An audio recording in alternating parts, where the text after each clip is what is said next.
δεκάδες βαπόρια ενώνουν καθημερινά τις ακτές της θάλασσας του Μαρμαρά. Η Χαλκιδόνα, το σημερινό Καντίκιοι, βρίσκεται στην ασιατική μεριά.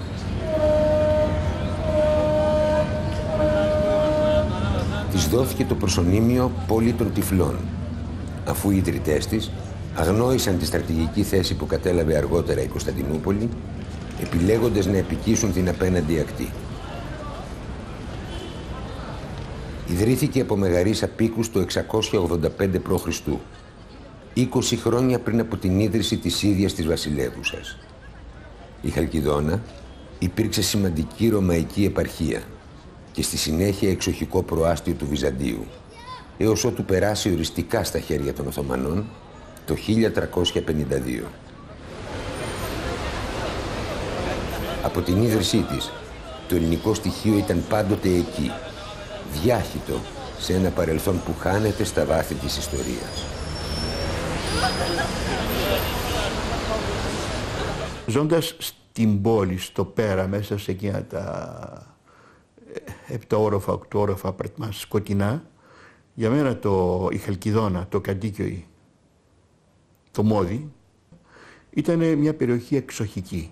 Δηλαδή πιο πολύ έμοιαζε με την εξοχή που πήγαμε στα Πριγκιπώνισσα παρά με αυτό που ζούσαμε στην πόλη. Εμείς μεγαλώσαμε μέσα στα πράσινα. Παντού ήταν δέντρα, όπως βλέπετε και σήμερα τα απομεινάρια, δυστυχώς. Λίγα πράγματα σώζονται σήμερα. Με μεγάλους κήπους παίζαμε, με διάφορα λουλούδια και φρούτα μεγαλώσαμε. Δηλαδή όλα τα παιδικά μας τα χρόνια ήμασταν επάνω στα δέντρα να μαζεύουμε κάποιο φρούτο ή κάποιο λουλούδι. Σκεφτείτε το εξής, ότι ώσπου να πάω στη μεγάλη σχολή, ώσπου να γινώ 12 χρονών, 11,5-12 χρονών, εγώ από αυτό το Καντίκιο δεν είχα βγει. Πήγαμε στα νησιά, πήγαμε στο Βόσπορο, τον δικό μας, τον Ανατολικό Βόσπορο, αλλά απέναντι στην πόλη δεν πήγαινα. Πρώτη φορά στη ζωή μου πήγα στην πόλη, στο φανάρι δηλαδή, όταν ήμουν 12 χρονών. Και το πέρα, το πρωτοείδο, όταν ήμουν 17 χρονών. Σκεφτείτε δηλαδή, και αυτό είναι μέσα σε μία πόλη. Δεν ανέβαινα στο πέρα, πήγα πάει στο πέρα. Αυτή ήταν παράδεισος εδώ. Δηλαδή τα πάντα είχες στη Χαλκιδόνα.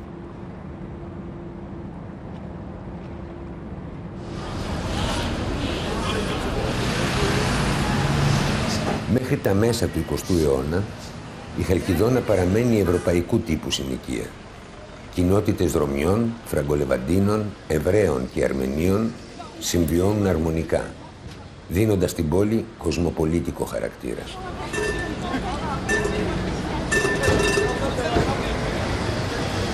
Η συρρίκνωση των μειονοτήτων και η πληθυσμιακή έκρηξη των 2 τελευταίων δεκαετιών έχουν αλλάξει ριζικά το τοπίο. Οι μερικές εκατοντάδες Ελλήνων χάνονται μέσα στον τουρκικό πληθυσμό που σύντομα θα ξεπεράσει το 1.000.000. Δεν με συγκινεί η πόλη σε μένα τώρα. Έτσι όπως είναι, που τη βλέπω στην τηλεόραση, τα μεγαθύρια, που βλέπω, η πόλη σε εκείνη η παλιά έφυγε, δεν υπάρχει. Και ούτε θα υπάρξει. Εκείνη η ζεστασιά που υπήρχε μεταξύ μας, το Καντίκιο ήταν σπουδαίο, φίλε. Σπουδαίο.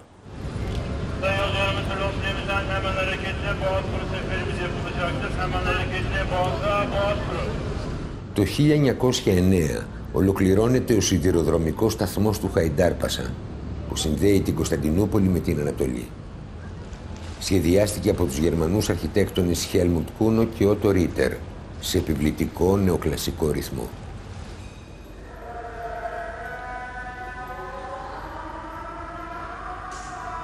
Στο σημείο αυτό υπήρχαν τα θεμέλια αρχαίου ναού της Αφροδίτης, ενώ στη συνέχεια χτίστηκε ο Βυζαντινός ναός της Αγίας Εφημίας, μάρτυρα της πόλης κατά τη Ρωμαϊκή περίοδο. Στη χριστιανική εκκλησιαστική ιστορία, ο ναός της Αγίας Εφημίας είναι συνδεδεμένος με την 4η Οικουμενική Σύνοδο, κατά την οποία συντάχθηκε το πιστεύω, το σύμβολο της Ορθόδοξης πίστης.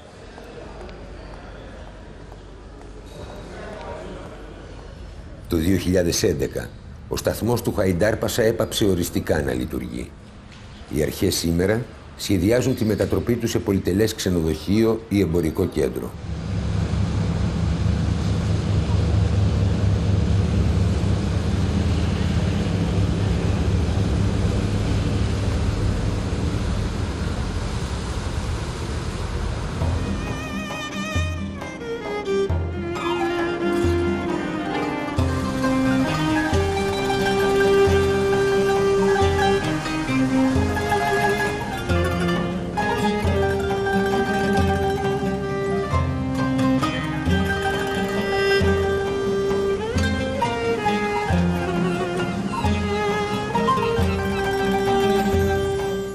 βαπόρι του κατοίκιου ήταν μια πάρα πολύ ωραία εμπειρία. Το βαπόρι ήταν ένας τρόπος να κάνεις κοινωνική σχέση. Γιατί ο καθένας είχε την ορισμένη θέση του, ήξερες ο φίλος μου, η φιλνάδα σου που κάθεται σε ένα ορισμένο μέρος, έστω και να σταθείς στο πόδι, πήγαινες μαζί τους, συζητούσες. Ήταν μια άλλη εμπειρία το βαπόρι.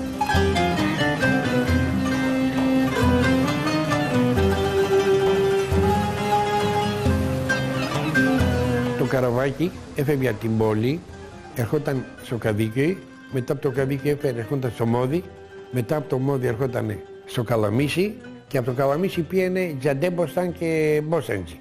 Έφτανε το βαπόρι θα λέω κατά τις 5.30-6 και πολλές κυρίες περνούν τους συζύγους τους στο Μόδι για να τους παραλάβουν να πάνε μαζί σπίτι. Τα είδα αυτά με τα μάτια μου.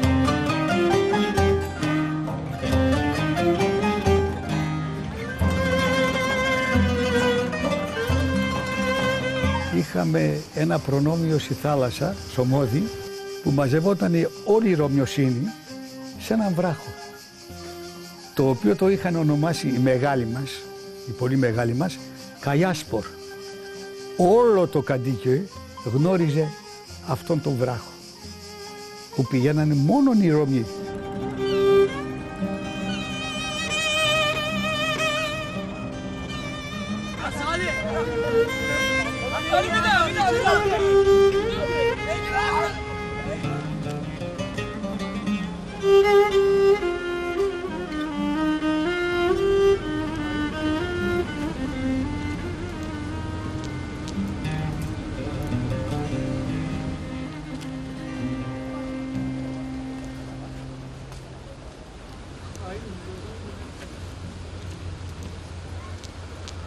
Την Κυριακή έκαναν το εξής. Ο καθένας πήγαινε στην εκκλησία του. Εντάξει. Πίεζε. Και τι κάνανε μετά την εκκλησία, δεν υπήρχε άλλο, δεν υπήρχε τηλεόραση πάνω του χάρη. Λοιπόν, βγαίνανε από ομάδες όταν ο καιρός ωραίος, κατεβαίνανε στη σκάλα του Μοδιού, άλλος πήγαινε στην Εκατερίνη κλπ.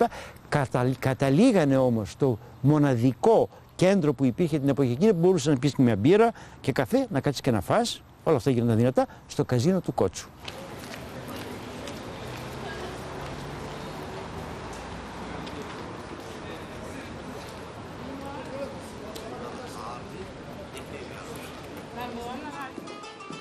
Ο Κωνσταντινουπολίτης Κωνσταντίνος Κοράντος ίδρυσε το 1928 το διάσημο εστιατόριο που φέρει ακόμα το όνομά του. Αρχικά λειτουργούσε ως καφετέρια στην περιοχή Ζαχάροφ και στη συνέχεια ως εστιατόριο στο κτήμα των Ιταλών αδελφών Ρίνο και Αλντίνο.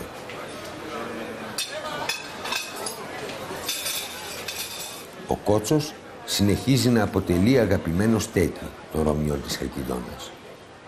Μαζεύαμε φίλους και γνωστούς και είχαν αφήσει και αυτά εποχή τότε. Ήταν άνθρωποι φιλόξενοι και ο κάθε ένας που θα περνούσε από το εστιατόριο, είτε ήταν Ήμβριος, είτε ήταν Ρωμιός της Χαλκιδόνας, οπωσδήποτε θα έπινε έναν καφέ χωρίς να πληρώσει, οπωσδήποτε θα έτρωγε ένα μπουρεκάκι χωρίς να πληρώσει.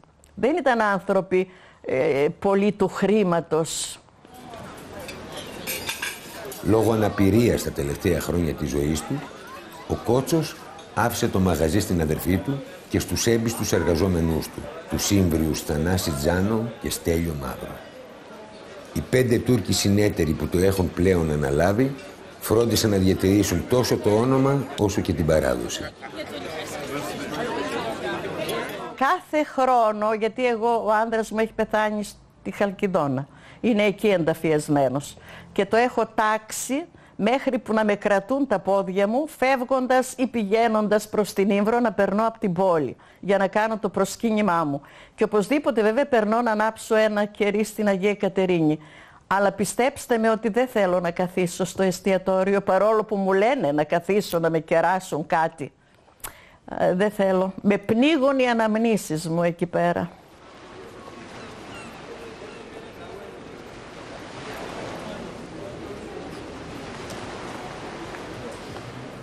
Στη πούντα του Μοντιού, εκεί που είναι το περίφημο εστιατόριο του Κότσο, κάτω από το εστιατόριο, σαν σπηλιά, έχουμε ένα αγίασμα. Λέγεται Αγίας Κατερίνης. Έχω πολύ έντονες αναμνήσεις από εκεί, γιατί σαν παιδί εκεί στο κήπο του αγιάσματος παίζαμε. και η αγιέσμα ήταν πάντα ανοιχτό. Βλέπαμε όπως μπαίναμε μέσα στα αριστερά μια μεγάλη εικόνα της Αγίας Κατερίνης και τα βλέμματα της επάνω μας. Μετά αρρώστησε ο πατέρας μου, ήταν βαριά αρρώστια και τελικά φυσικά σε μερικά χρόνια πέθανε. Μου έλεγαν οι Ρωμιοί φίλοι μου να πας να προσκυνήσεις στην Αγία Κατερίνη, μπορεί να βοηθήσει. Θυμάμαι, άναψα κεριά, έκλαιγα, λέω να σώσει τον μπαμπά μου. Δεν μπόρεσε. Αλλά ξέρετε τι έγινε? Μετά από 25 χρόνια η απαρηγοριά με έστειλε τη γυναίκα μου που λέγεται Κατερίνα. Τι λέτε γι' αυτό? Δεν μπορείτε να φανταστείτε τι σημαντικά είναι αυτά τα πράγματα στην ανθρώπινη ζωή. Τι σημασία έχει που είναι χριστιανική, τι σημασία έχει που είναι μουσουλμανική. Τα πιστεύαμε, τα πιστεύαμε.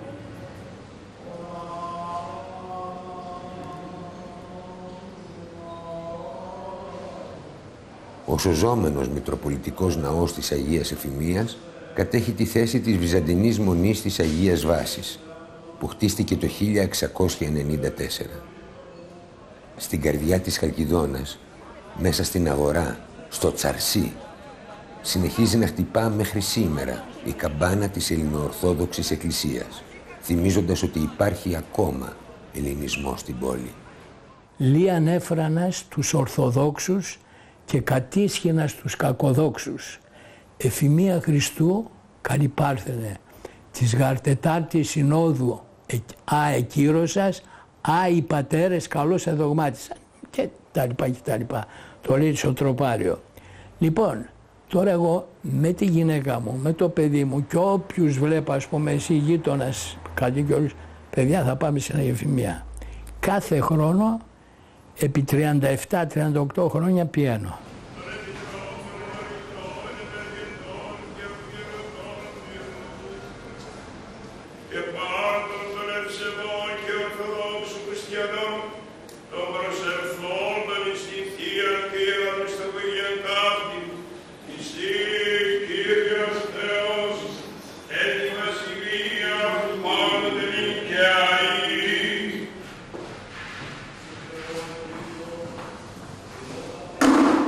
Όλος από την εκκλησία μέσα ήμουν. Από μικρό παιδί ερχόμουν και έπιανα ξεφτέρι, καταλάβατε, και μπροστά στην πόρτα σηκώ για να ανοίξει η πόρτα. Όταν κάναμε την Ανάσταση, όσο ανοίγαν τα μαγαζιά ο κόσμος με τα κεριά. Και τώρα στην Ανάσταση ούτε 30-40 άτομα δεν έρχονται. Ρωμιοί κάθε αυτού της πόλης, καμιά 25-30 είμαστε. Εκείνοι πάνε στις εκκλησίες.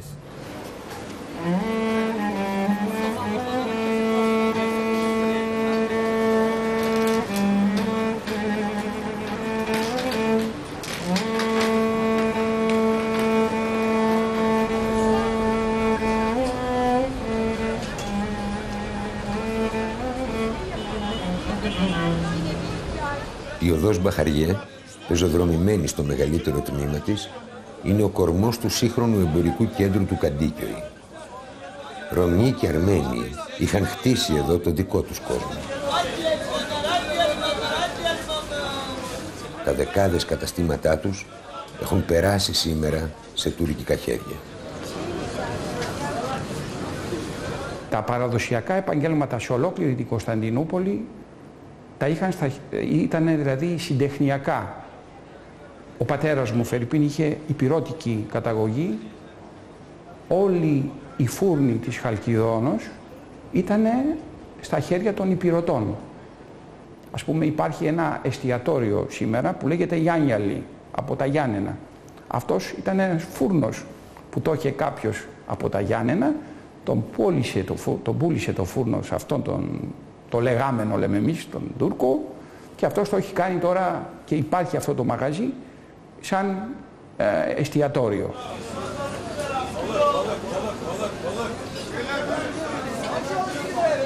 Τα καταστήματα επικρατούσε ακόμα και τη δεκαετία αρχές του 60 το μη μουσουλμανικό στοιχείο.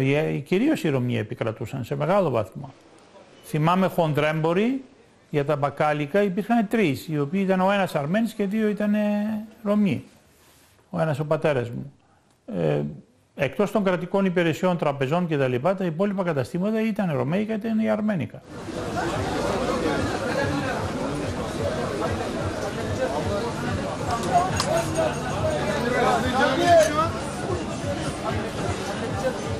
Το μπακάλικο του παππού μου γεωγραφικά δεν είχε σχέση με αυτό που είδατε στην πολίτικη κουζίνα. Ήταν ένας πολύ στενός χώρος, είχε ένα πατάρι το οποίο για μένα δημιουργούσε έτσι μια πραγματικά μυθική κατάσταση. Όταν το είδα στην πραγματικότητα μετά από πάρα πολλά χρόνια ήταν μια τρύπα σχεδόν. Έχω πάρα πολλές αναμνήσεις από αυτό το χώρο. Η μητέρα μου με πήγαινε και μ' άφηνε εκεί και εγώ έκανα παρέα με τους χαμάλιδες, γιατί ακριβώς δίπλα στο μαγαζί στάθμευαν οι χαμάλιδες με τα κοφίνια τους να κάνουν τις διάφορες μεταφορές και ήμουνα το χαϊδεμένο παιδί της περιοχής. Με ξέραν όλοι δηλαδή, με ξέραν όλοι οι έμποροι εκεί πέρα, οι ψαράδες, οι μανάβιδες, οι ανταγωνιστές του παππού και εγώ αλώνιζα σε εκείνη την περιοχή σε μικρή ηλικία. Και αυτές οι εικόνες είναι φοβερό ρε παιδάκι μου, έχουν περάσει 50 χρόνια τώρα και είναι το πόσο είναι κυρίαρχες στο μυαλό και πώς αναβλύζουν και πώς έχουν χρώματα, εικόνες και ήχους.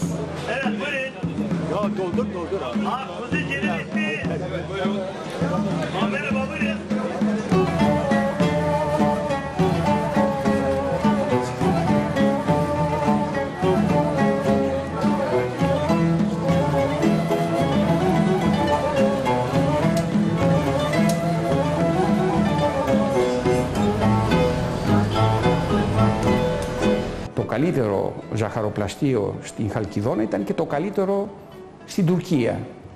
Είχε βέβαια και αυτό παράδοση, ήταν ένας υπηρώτης και αυτός, ο Λένας, είχε ένα στο Πέρα, ένα στο Τουνέλ, ένα στην Αντιγόνη και ένα κατάστημα στη Χαλκιδόνα, το λεγόμενο Μπαϊλάν.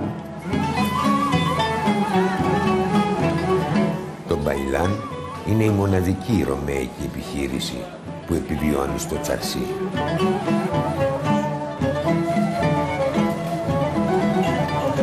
Σε αντίθεση με την αγορά που αλλάζει διαρκώς γύρω του, το Μπαϊλάν διατηρεί το χαρακτήρα που το κατέστησε σημείο αναφοράς σε Ρωμιούς αλλά και Τούρκους.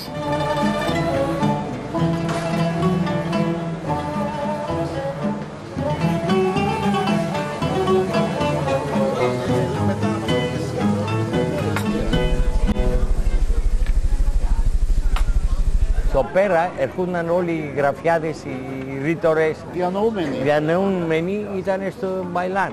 Και είπανε τον εαυτό τους Μπαϊλαντζελάρ, το πρώτο ιταλικό παγωτό, τα καναπέ με ζελατίνα επάνω, ανοιχτά, τα έβλεπες. Το βασαρέν, την πάστα βασαρέν, τη τρούφλα, που πολύ ωραία πρέπει να τη δοκιμάσετε, ένα όνειρο είναι. Πρώτο εσπρέσο, πρώτο καπουτσίνο εδώ, εγώ το έκανα στο καράκι, στην άλλη πλευρά. Αυτό το λέμε κουπ γκριέ. Η κούπα, το παγωτό, και το γκριέ είναι το μέσα το κροκάν. Το αμύγδαλο με την ζάχαρη και με το μέλι. Αυτό είναι σπεσιαλιτέ του καταστήματος. Σπεσιαλιτέ του κύριου Χάρη.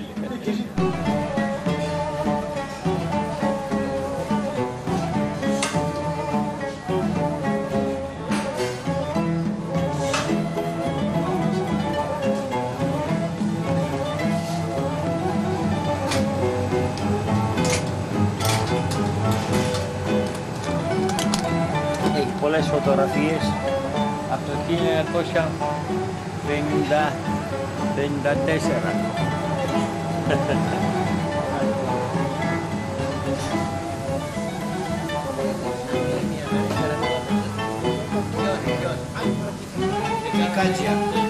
Από εδώ πίσω το γνώρισα αυτό, ναι. Το καπουτσίνο εδώ δεν το κάνατε. Και το εξπρέσο πρώτη φορά σε εσάς δίπια μου. Το Ομπάμα είναι. Ναι, με το Ομπάμα είναι.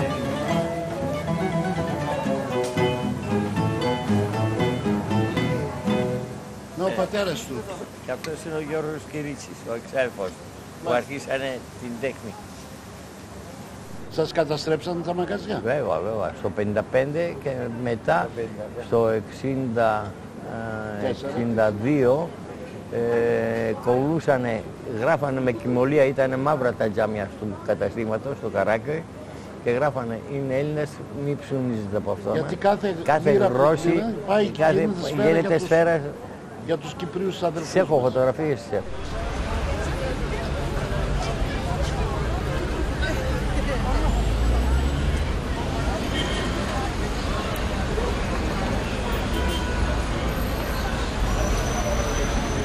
Στη Χαλκιδόνα τα γεγονότα του 1955 δεν τα έζησε η Ρωμιοσύνη τόσο έντονα όσο της πόλης.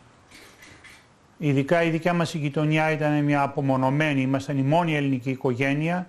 Τη νύχτα δεν καταλάβαμε τίποτα. Το πρωί ήρθε κάποιος συνεργάτης του πατέρα μου, οδηγός, και τον ενημέρωσε ότι το κατάστημα είχε σωθεί από τους Κούρδους που περιφρουρούσαν την Αγία Εφημεία. Η Αγία Εφημεία δεν καταστράφηκε. Είναι από τις λίγες εκκλησίες που προστατεύτηκε από τους Κούρδους αχθοφόρους, οι οποίοι επειδή σιτιζόντουσαν από το συσίτιο, δωρεάν φαγητό, την προστάτευσε στην εκκλησία, και έτσι και μαζί και του πατέρα μου και οι υπάλληλοι μέσα, οι Κούρδοι. Οι γονείς μου καθόταν στο Πασάς Χατζόπουλο που είναι στο Πέρα. Εκείνο το βράδυ μας παίρνει ο αδελφός μου τηλέφωνο και λέει «Αλκμήνη, εδώ πέρα όλα τα σπάνουνε και πρέπει να πάω να γυρίσετε σπίτι σας». Εμείς βέβαια τρομοκρατημένοι πήραμε το αυτοκίνητο, ορμήσαμε σπίτι, μπήκαμε μέσα, πήγε ο άντρας με το αυτοκίνητο σε 3 γειτονιές πιο κάτω, δεν τους δρόμους. Κλείσαμε βέβαια τα φώτα γιατί φοβούμασταν. Πάντως οφείλω να πω ότι μπροστά στο σπίτι μας στήθηκε ένας τύπος που είπε «Το στλαρά του κούνμιαλμ», να μην αγγίξουμε τους φίλους μας. Και έτσι δεν είχαμε ζημιά. Αυτά τα πράγματα, όπως ξέρετε, δεν ξεκίνησαν από τους ανθρώπους που ζούσαν στην πόλη, αλλά ήταν μια οργανωμένη μάζα, η οποία μεταφέρθηκε.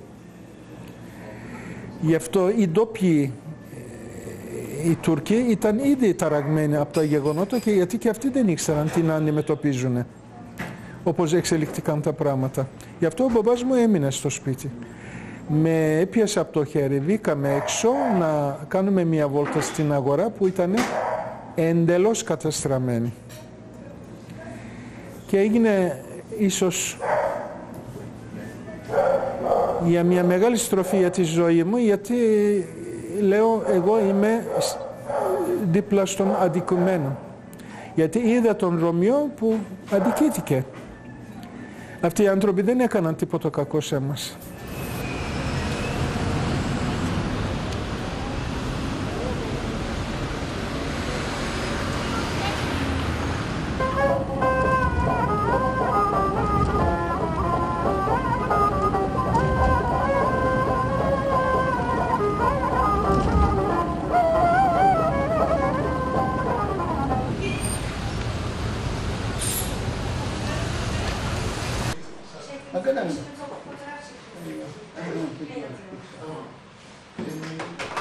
Evet, hoş geldiniz. Sayın Başkan merhaba. Nasılsınız? İyiyim, sağ olun.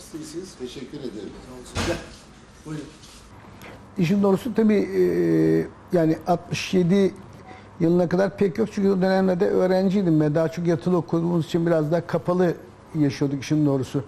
Ama 70'li yıllardan sonra Kadıköy ve İstanbul'u daha iyi tanımaya başladım. Ondan sonrası hakkında bilgim var. Kadıköy'ün merkezi bölgesi, yani çarşı bölgesi dediğimiz bölgesi, Cafer Ağa, Osman Ağa mahallelerinin şu anda bulmuş olduğu bölgeler daha ağırlıklı Rumların oturduğu bölgeler. Biraz da Ermeni yurttaşlar var. Yani Kadıköy'ün merkezine, ana nüvesini teşkil eden bölge daha çok Rum yurttaşlarımızın oturduğu, ticaret yaptığı ve yerleşik olduğu bölgeler.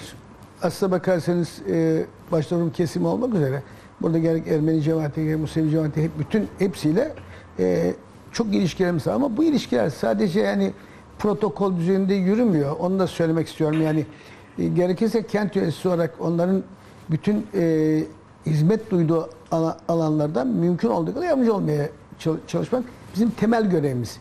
O bakımdan burada Rum yurttaşlarımızın da hiçbir sıkıntı duymadan burada rahat yaşamaları bizim için çok önemli. Hatta keşke teşvik edebilseler.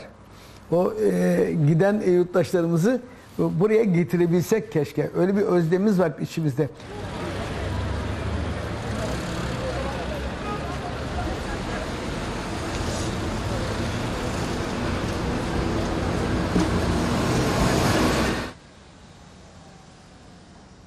Ως κοινοτάρχης εδώ πέρα, βέβαια δεν έχω αριθμητικά στοιχεία τα οποία είναι πράγματι επιβεβαιωμένα, αλλά ξέρω ότι από το 1900 εδώ η κοινότητα Χαλκιδόνος θα πρέπει τουλάχιστον 10.000 ελληνοορθόδοξους πολίτες να είχαμε εδώ πέρα, ίσως και περισσότερους. Η επιτροπή μας λέγεται Συντονιστική Επιτροπή Κοινότητας Χαλκιδόνος, η οποία κυβερνάει 5 ναούς, ένα νεκροταφείο, ένα κέντρο, πολιτιστικό κέντρο, ένα δημοτικό σχολείο το οποίο πάβει να λειτουργεί, έπαψε να λειτουργεί, δεν μείνανε μαθητές, και έχουμε κάπου 60-70 ακίνητα τα οποία τα ενοικιάζουμε. Ένα από τα μεγαλύτερα είναι ο κινηματογράφος Rex, ανήκει στην κοινότητά μας. Βέβαια η κοινότητα Χαλκιδόνος δεν περιορίζεται μόνο σε αυτούς τους 5 ναούς, πάει και πιο πέρα προς το Βόσπορο, πάει και προς το ως το Μπόσταντζι εδώ πέρα που έχουμε.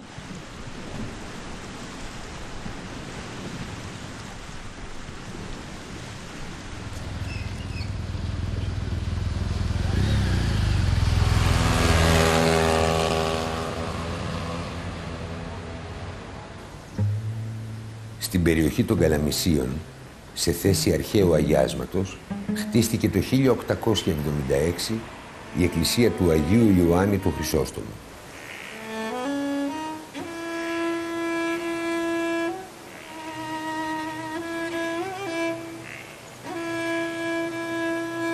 Στην ανασκαφή των θεμελίων βρέθηκε τμήμα Λάρνακας με επιγραφή του Ευτροπείου, που βρίσκεται σήμερα εντυχισμένο στον Πρόναο.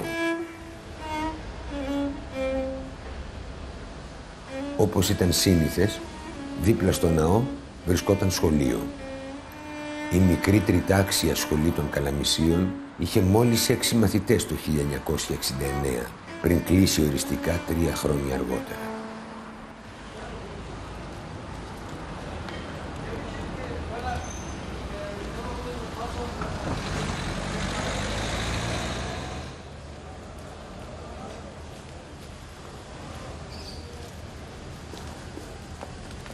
Ενορία του Γέλντερμεν, το οποίο είναι μεταξύ Χαϊντάρπασα και Κατοίκιοι. Δεν είναι η καλή περιοχή, ας πούμε, του Μοδιού, γιατί οι Μοδιανοί το είχαν για καλή περιοχή και εμείς ήμασταν λίγο εκτός. Η εκκλησία που υπάρχει εκεί ήταν σχολείο πριν, και δεν ξέρω αν είδατε μια φωτογραφία που έχει βγάλει ο Στάθης. Ο Στάθης θα τον ακούσατε, τον Αρσενιάδη. Ανακάλυψε μια φωτογραφία του σχολείου του Γέλντερμεν. Εγώ είχα την υπομονή με τον ηλεκτρονικό υπολογιστή να μετρήσω 210 μαθητές. Η σχολή του Γέλντερμεν, η οποία είναι τώρα 30 χρόνια κλειστή.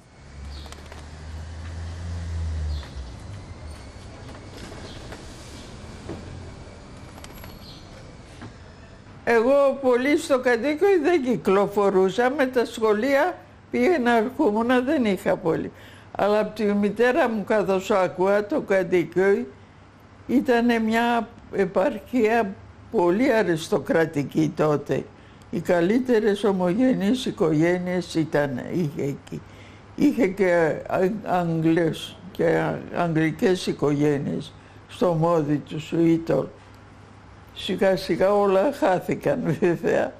Η Χαλκιδόνα, αυτό που είπε η μητέρα μου είναι σωστό, αλλά στην εποχή εκείνη, δηλαδή στη δεκαετία του 30. Αργότερα όμως, δηλαδή μετά το 50, 60, 70 εκεί, αναπτύχθηκε ένα είδος αστικής τάξης. Η αστική τάξη δεν έμενε πια σε ξύλινα σπίτια, έμενε σε διαμερίσματα με καλοριφέρ, με ασανσέρ, και χωρίς ασανσέρ, γιατί στην πόλη δεν έχει πολλά, πάντως έμεναν στο πέρα. Είχαν επιχειρήσεις εκεί κτλ. Και έτσι το κέντρο της δραστηριότητας έγινε το πέρα. Η Χαλκιδόνα έμεινε επαρχία. Εμείς μεγαλώσαμε έχοντας στο νου μας ότι ζούμε σε κάποιο απομακρυσμένο μέρος, σε μια επαρχία. Για να πας στο κέντρο έπρεπε να πάρεις το πλοίο, να περάσεις απέναντι, μετά να το ξαναπάρεις, να γυρίσεις πίσω. Αυτά όλα δυσκόλευαν την υπόθεση. Τότε δεν υπήρχαν τα αυτοκίνητα και οι γέφυρες και τα τέτοια.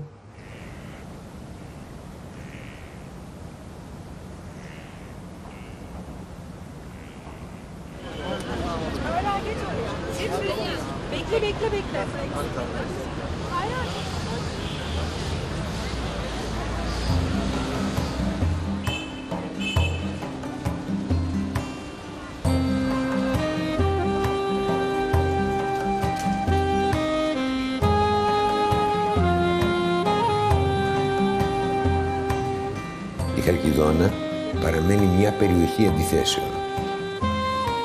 Μέσα στο σύγχρονο αστικό τοπίο επιβιώνουν ο ρυθμός και οι συνήθειες μιας άλλης εποχής.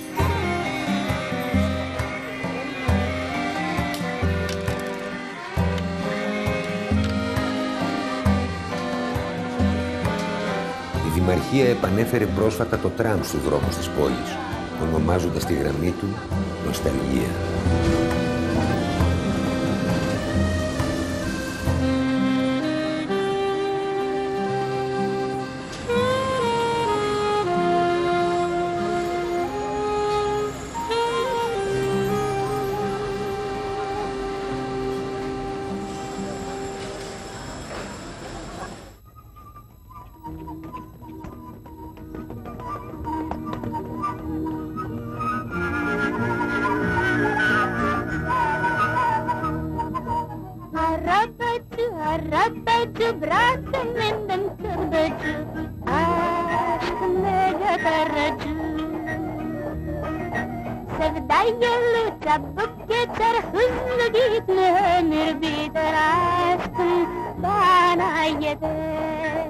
Και εντωμεταξύ ανακαλύψαμε και την Αλίκη Βουιουκλάκη.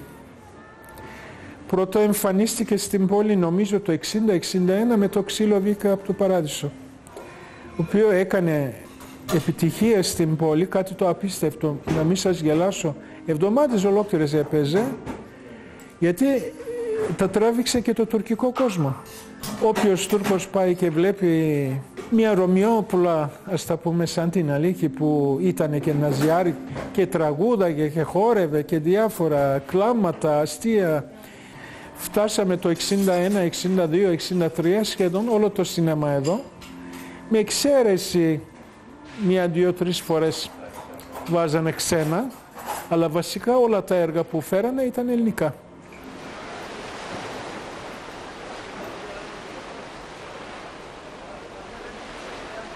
Το μόδι όλο, όταν έβγαινε στον δρόμο, έβλεπες κόσμο κουλτουριάρη πάρα πολύ και νομίζω ότι δεν υπήρχαν και διαχωρισμοί. Δηλαδή ο Ρωμιός δεν αισθανόταν και πολύ Ρωμιός μες στο μόδι, γιατί όλοι είχαν πάρα πολύ καλή κουλτούρα. Οι περισσότεροι ήταν άτομα που πηγαίνανε σε ξένα σχολεία. Βοηθούσε βέβαια και η ύπαρξη του Σεν Ζωζέφ σε όλη αυτή την ατμόσφαιρα. Υπήρχε γαλλική κουλτούρα μέσα στο κατοίκι. Οι περισσότεροι κατοίκοι Ελλήνες πηγαίναν στο Σεν Ζωζέφ, οπότε βλέπανε την όμορφη κουλτούρα της γαλλικής εκπαίδευσης. Δεν ήμασταν ποτέ γκέτο εδώ πέρα, να κάνουμε μόνο παρέα με ελληνόπαιδα ή με Έλληνες φίλους. Είχαμε παρέες και με Τούρκους, οι οποίοι πράγματι ήταν καρδιακοί φίλοι. Και τώρα υπάρχουν άνθρωποι οι οποίοι ήταν παιδικοί μου φίλοι. Ένας είναι δικηγόρος, ο άλλος είναι γιατρός, ο άλλος είναι αρχιτέκτονας και διατηρούμε τις φιλίες. Βέβαια αργότερα που καθιερώθηκα ως καθηγητής εδώ πέρα αυξήθηκαν διότι ελαττώθησαν και οι Έλληνες.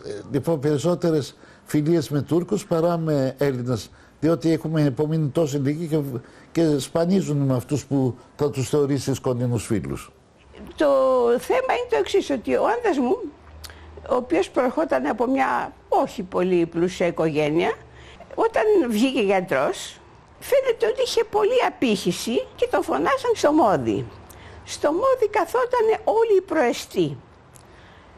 Μάλιστα μπορώ να σου δείξω και φωτογραφία. Έχουμε μαζί με τον Κορούτιουκ, το μετέπειτα πρόεδρο της Δημοκρατίας. Του Κορούτιουκ τα παιδιά ποτέ δεν τα κοίταξε άλλος γιατρός από τον άντρα μου. Όταν πέθανε ο άντρας μου στο 1976, ένας κύριος από τους εκεί πέρα είπε. Μια φορά και έναν καιρό υπήρχε ένας Δοκτώρ Διαμαντόπουλος και αυτή η ιστορία τελειώνει εδώ, δηλαδή τέλος εποχής.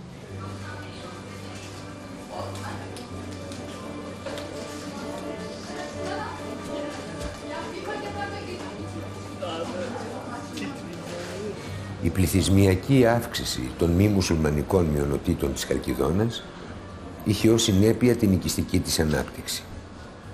Το μικρό ψαροχώρι άρχισε από τα μέσα του 19ου αιώνα να επεκτείνεται προς το Μόλ. Στις νέες συνοικίες χτίστηκαν ξύλινες μονοκατοικίες και ιδιωτικά μέγαρα που αντικατέστησαν οι σημερινές πολυόροφες οικοδομές.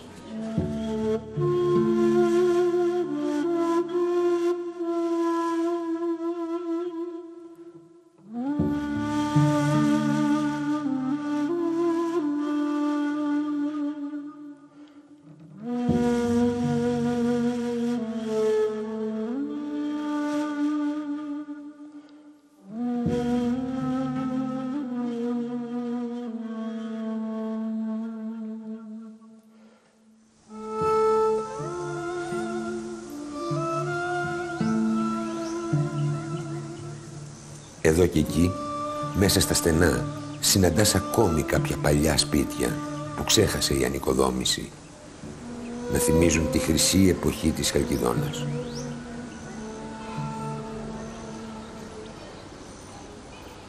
Το σπίτι ήταν το ημιυπόγειο, το οποίο ήταν οι κουζίνες, οι αποθήκες και οι πρόχειρες τραπεζαρίες του προσωπικού. Και κάτω από τις σκάλες είχαν αποθηκευτικούς χώρους για ξύλα και κάρβουνα. Στον πρώτο όροφο ήταν τα σαλόνια και στη μέση μεγάλη σάλα που χρησιμοποιούνταν για τραπεζαρία. Το πίσω το βορεινό το σαλόνι είχε δίπλα και ένα καπνιστήριο για τους κυρίους. Στο δεύτερο όροφο ήταν οι κρεβατοκάμαρες και μετά ήταν ο τρίτος όροφος, το οποίο ήταν το σερβανί που λέγανε.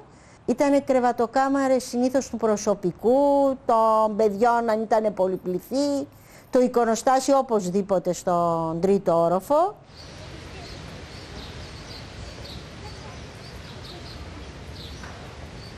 Εγώ γεννήθηκα σε ένα ξύλινο σπίτι. Τα καράβια του Ευγενίδη φέρνανε ξυλία από τη Ρουμανία και ήταν πολύ φτηνή. Γι' αυτό το λόγο και οι φτωχές οικογένειες, οι μεσαίες οικογένειες έκτιζαν από ξύλο σπίτια. Γεννήθηκα και μεγάλωσα σε ένα τέτοιο σπίτι, τριόροφο. Σαν παιδιά παίζαμε στον δεύτερο όροφο στη σάλα τόπι και κουνιόταν όλο το σπίτι.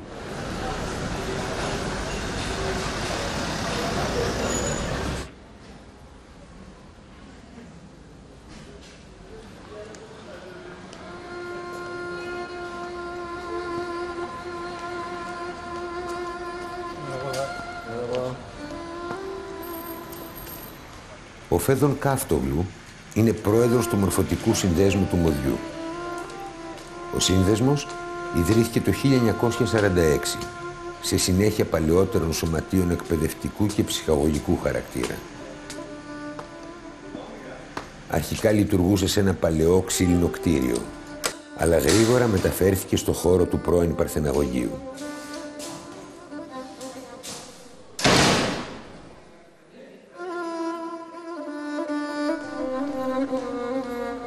Στη διάρκεια της δεκαετίας του 60, ο σύνδεσμος είχε φτάσει να αριθμεί 737 μέλη. Σήμερα έχει περίπου 90. Το κόψιμο της πρωτοχρονιάτικης πίτας, τα μασκαράτα, προβολές και χοροεσπερίδες είναι μερικές από τις δραστηριότητες που συνεχίζονται ακόμα. Τι χορούς έχουμε κάνει εδώ.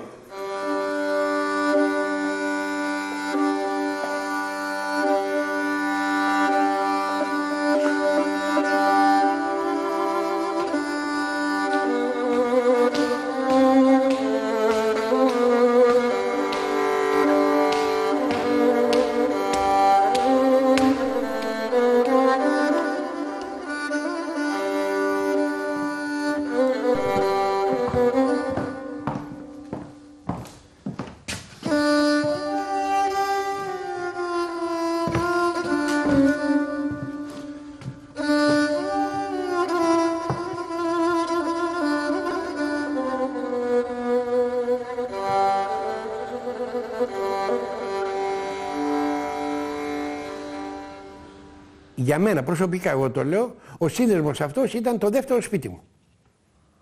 Περιμέναμε με αγωνία να γίνουμε 18 χρονών για να γίνουμε και μέλη του σύνδεσμου. Αλλά σε αυτό το σύνδεσμο έρχομαι εγώ από 11 χρονών.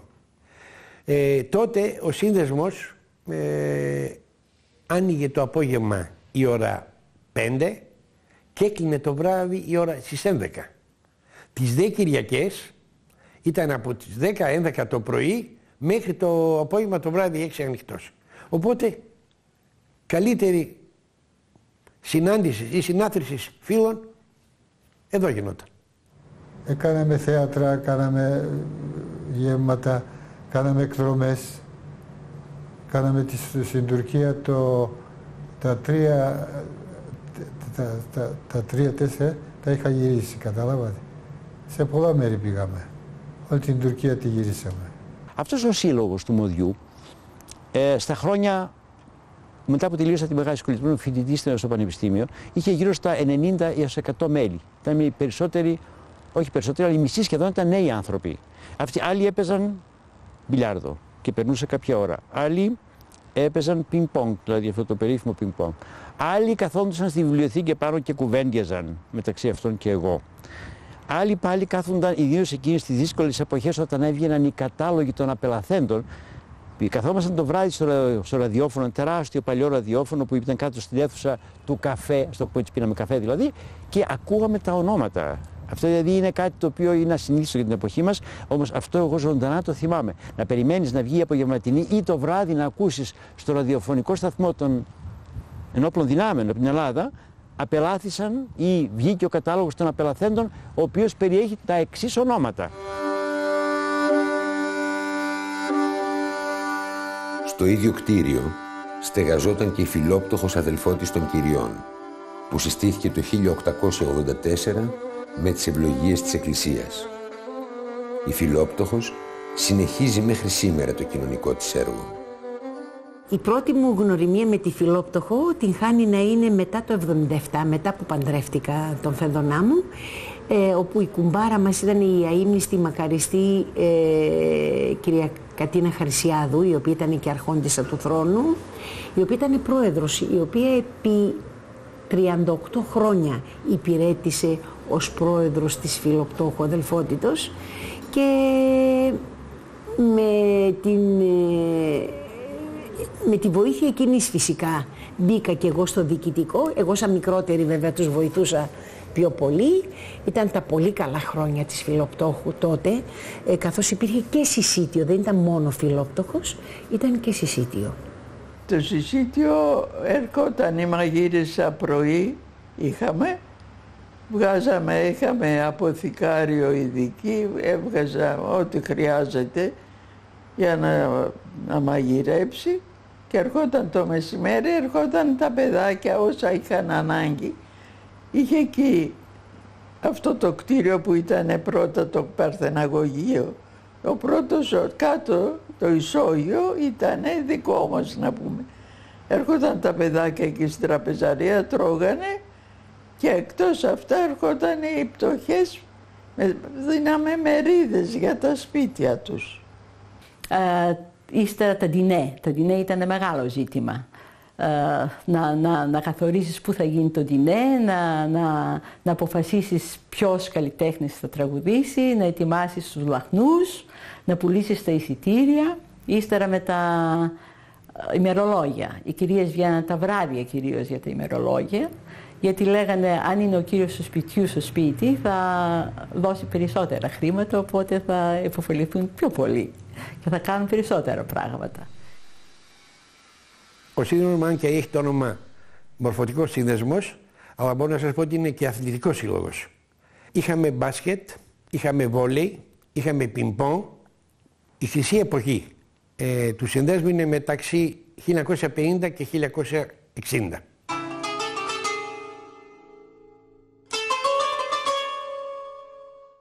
Ο Κώστας Ιωαννίδης έμαθε και πρωτόπαιξε πινκ-πονγκ στο Μορφωτικό Σύνδεσμο. Συνέχισε ως αθλητής της Φενέρμπαχτσε και σταδιοδρόμησε στον Αθλητικό Σύλλογο Πέρα, έχοντας στη συλλογή του 72 κύπελα και πολλές διακρίσεις. Είχαμε εκεί βέβαια τις άλλες ομάδες, Φενέρμπαχτσε και τέτοια, παρακολουθούσαν πάντα το παιχνίδι μου. Και όταν άρχισα να παίρνω εγώ στα συλλογικά πρωταθλήματα και παίρνοντας το πρώτο πρωτάθλημα Τουρκίας, το οποίο ήταν πάρα πολύ δύσκολο, κατάλαβες, για πρώτη φορά με φώναξαν στην Εθνική Τουρκίας. Οπότε η τύχη μου ήταν να παίξω πρώτη φορά στην Εθνική Τουρκίας απέναντι στην Ελλάδα. Σε μια πλευρά ήταν η τουρκική, στην άλλη πλευρά η ελληνική. Για πρώτη φορά τρέμουμε, τα πόδια μου κοπήκανε. Κάτω από την τουρκική σημαία άκουσα τον ύμνο τον τουρκικό.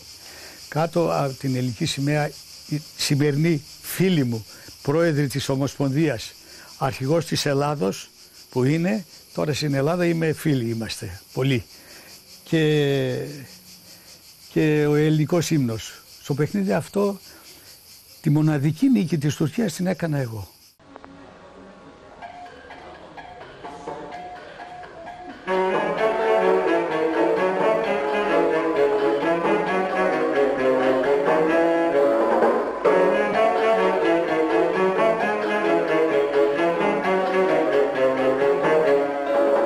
Είχαμε πολύ καλή μια ορχήστρα, αλλά σας λέω πολύ καλή.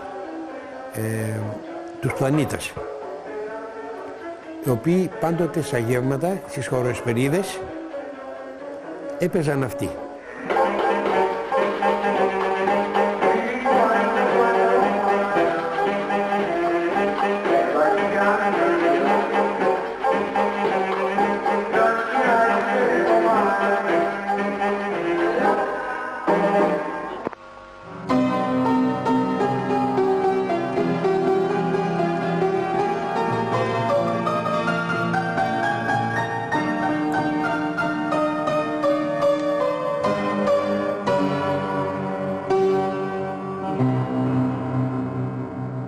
Στο καδίκιο εκεί που ήμασταν, επειδή ήμασταν αρκετός κόσμος, Εβραίοι, Αρμεναίοι, ξένοι, ήταν ένα προαστιακός χώρος και υπήρχαν και κάποιοι, αρκετοί Τούρκοι βέβαια, αλλά είχαμε πολύ κόσμο, αλλά ήμασταν προσανατολισμένοι περισσότερο στο ευρωπαϊκό ρεπερτόριο. Δηλαδή, μας άρεσε να πάμε, να χορέψουμε, να ακούμε γαλλικά τραγούδια, ιταλικά τραγούδια, σπανιόλικα τραγούδια, νότιο-αμερικάνικα τραγούδια και γι' αυτό και στα καλύτερα κέντρα του καδίκιου που είχε 2-3 πρώτα κέντρα της πόλης όλης, κάθε καλοκαίρι φέρνανε ορχήστρες από το εξωτερικό. Μετά, όταν εμείς κρατήσαμε καλά σε 2-3 χρόνια στα πόδια μας και είχαμε κλέψει όλο το ρεπερτόριο όλων αυτών, δεν παίρνανε ξένες ορχήστρες για να πληρώνουν πολλά περισσότερα λεφτά και προτιμούσαν να παίρνουν τους Πλανήτες. Αυτοί είναι οι Πλανήτες. Η πρώτη. Αυτή η φωτογραφία θα ήθελα να βγει, είναι το θέατρο, είναι ο Βασιλιάδης, είναι ο Γιώργος, ο Στεφανόπουλος που είναι κοινοτάρχης. Αυτός είμαι εγώ εδώ πέρα.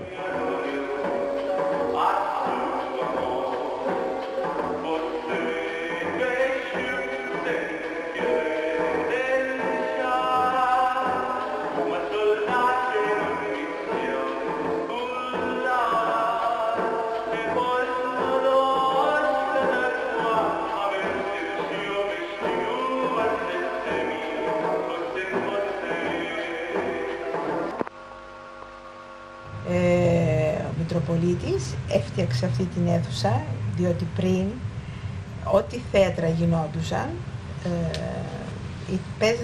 τα παίζαμε στο σχολείο. Δεν είχε θεατρική αίθουσα στο Σύλλογο και τα παίζαμε στο σχολείο. Την βιβλιοθήκη τη μετέφερε αλλού και έκανε πολύ ωραία μια αίθουσα με ωραία καθίσματα, βελούδινα, κουρτίνες, πολύ ωραία, πάρα πολύ ωραία. Και πρώτη φορά παίξαμε τη μια Ιταλίδα στην Κυψέλη. Οι πρόβες της. Ο Φέδο μετά από τις πρόβες, όπως είπατε, θα μας πήγαινε για να φάμε ένα γαλακτερό. Έχουμε γυρίσει όλη την πόλη. Δεν αφήσαμε σύλλογο για σύλλογο. Έχουμε έναν δεσμό καταπληκτικό. όλοι μεταξύ μας. Είναι κάτι φοβερό δηλαδή. Εδώ δεν υπάρχει. Και οι Χαλκιδόνοι και γενικά όλοι οι πολίτες. Ναι. Τηλεφωνιόμαστε κάθε μέρα και 3 φορές και 4 φορές. Εγώ παρουσιάζω με τη Μάρα, με τη τέτοιες καταστάσεις. Εμείς οι τρεις συνέχεια. Είμαστε πάρα πολύ δεδεμένες. Τηλέφωνα πολλά. Αλλά και με αυτές που τελειώσαμε το Ζάπιο, κάθε 15 μαζευόμαστε. Ίσως αυτό οφείλεται στο ότι ήμασταν μειονότητα. Επειδή ήμασταν μειονότητα. Εδώ τραγουδάω εγώ. Εδώ είναι στο Σύλλογο μία εκδήλωση που είχε γίνει, μια μουσική βραδιά. Είμαστε όλοι παρέα. Αυτές εδώ, μια Ιταλίδα στην Κυψέλη. Ο σκηνοθέτης μας ο κύριος Παντελής Ιωαννίδης. Εδώ τουρκικά, εδώ ελληνικά. Όλος ο Θίεσος. Αυτά είναι ήδη όλος ο Θίεσος.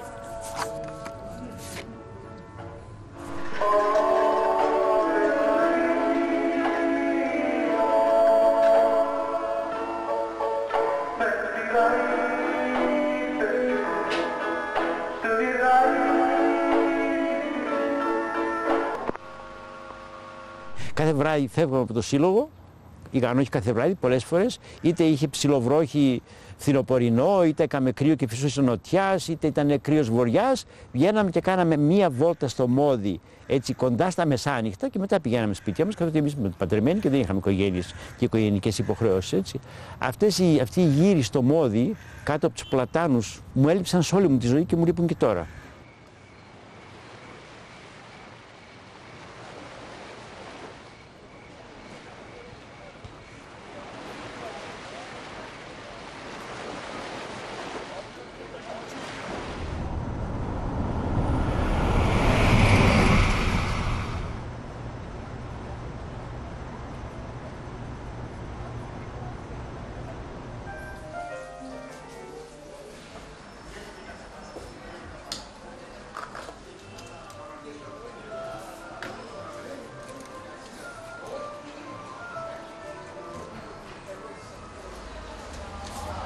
Το φαρμακείο λέγεται Γενή Μόδα Ετζανεσί. Λοιπόν, ο πατέρας, ο κύριος και ο γιος του. 77 χρόνια κάνω αυτή τη δουλειά. Αυτό πια με βάλαν να πλύνω, λέει, το χαβάν που βλέπετε, εκείνο που έχει με το γουδί, και την πάστρα του έκανα, λέει, και το χεράκι έκανε, ναι, τα πάντα, ως που τέλος, λέει, πήρα και το δίπλωμα, ό,τι μπορείτε να φανταστείτε. Κατά σειρά τι κάνει ένας για να μάθει τη δουλειά, ως το τέλος, λέει, πήρα το δίπλωμα και έγινα φαρμακοποιός. Şimdi nasıl hatırlamayayım ki hiç şimdikiyle kıyas kabiliyet mi? Πώς να μην το θυμηθώ, λέει. Τελείως διαφορετικό. O binalar da yok, o insanlar da yok. Ούτε εκείνα τα κτίρια υπάρχουν, ούτε εκείνοι οι άνθρωποι υπάρχουν. Λέω πώς ήταν όλος αυτός ο δρόμος, παιδιά. Ήμασταν περισσότερο χριστιανοί, ορθόδοξοι, εδώ. Μερικοί Αρμεναίοι, ήταν και Αρμεναίοι. Ένας Εβραίος, ο Μπερμπέρης ο Ηλίας. Και 3-4 Τούρκοι είχαν κατασύμμα, το οποίο το ένα ήταν του πατέρα του Μέλιχ Μπέι.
Όταν ξεκινούσε το πλοίο από τη Σκάλα, όπως τη λέγαμε εμείς, δηλαδή τη γέφυρα του Καράκιο ή του Γαλατά, για να πάμε στα νησιά, αυτό που έβλεπες ήταν αυτή η Χερσόνησος, η Πενινσούλ της Χαλκιδόνας και έβλεπες μια τεράστια εκκλησία να υψώνεται στο πιο υψηλό σημείο.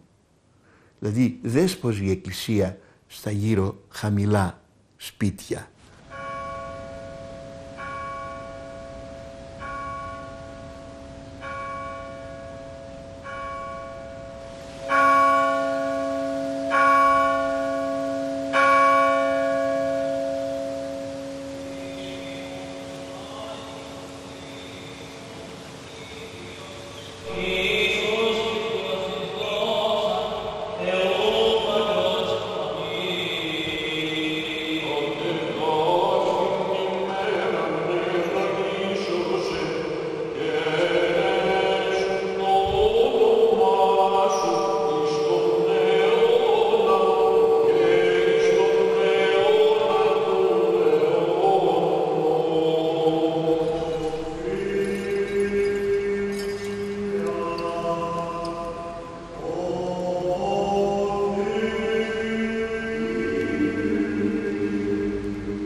Είναι μεγαλοπρεπής η εκκλησία της Αγίας Τριάδος.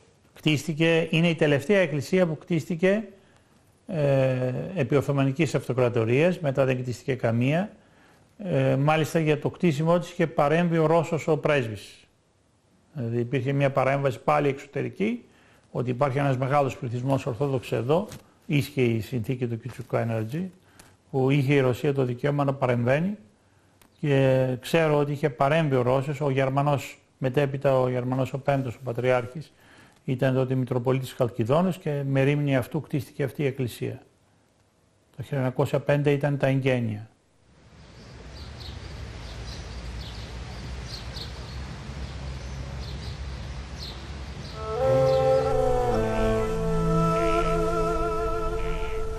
Ο ναός της Αγίας Τριάδος κτίστηκε σε σχέδια των αρχιτεκτόνων Ζαχαριάδη και Μακρόπουλου. Το τέμπλο, ο άμβονας και ο επισκοπικός θρόνος κατασκευάστηκαν από λευκό μάρμαρο Πεντέλης, φιλοτεχνημένα στην Αθήνα από το γλύπτη Θεόδωρο Τόμπρο. Η εντυχισμένη αγιογράφησή της οφείλεται στους αγιορείτες Προκόπιο και Σοφρόνιο, καθώς και στον οικαστικό Νικόλαο και Σανλή. Örneğin Ayya Tiryas Kilisesi'ne baktığınız zaman İstanbul'un en görkemli birkaç kilisesinden biri. Ama bu kilisenin ne Bizans dönemi uygulamalarıyla, mimari uygulamalarıyla ne de işte Osmanlı döneminde 400 yıl boyunca uygulanan, süregelen Rum Ortodoks Kilisesi kavramıyla pek ilişkisi yok. O dönemin tüm görkemini, zenginliğini, siyasi, sosyal ve ekonomik zenginliğini yansıtan kiliseler. Ve bu kiliselerde bütün mimari üslupları bir arada, neredeyse bazılarında görebilirsiniz. Hepsini her kilise göstermiyor ama büyük ölçüde bunların karmaşası hakim ve bunların eklektik uygulaması hakim. Bu tür kiliseler, işte bunun en iyi örneği de Ayya Tiryas Kilisesi.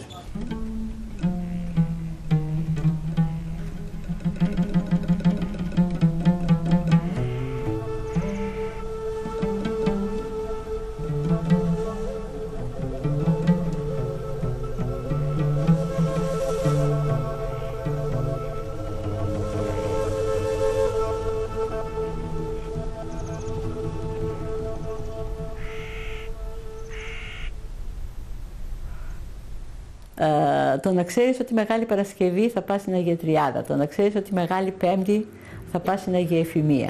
Αυτό και να εκπατριστείς ακόμα, είναι τόσο μεγάλη δύναμη που όταν πας κάποια πασχαλινή μέρα, ξέρεις σε ποια εκκλησία θα δεις τους περισσότερους δρομιούς.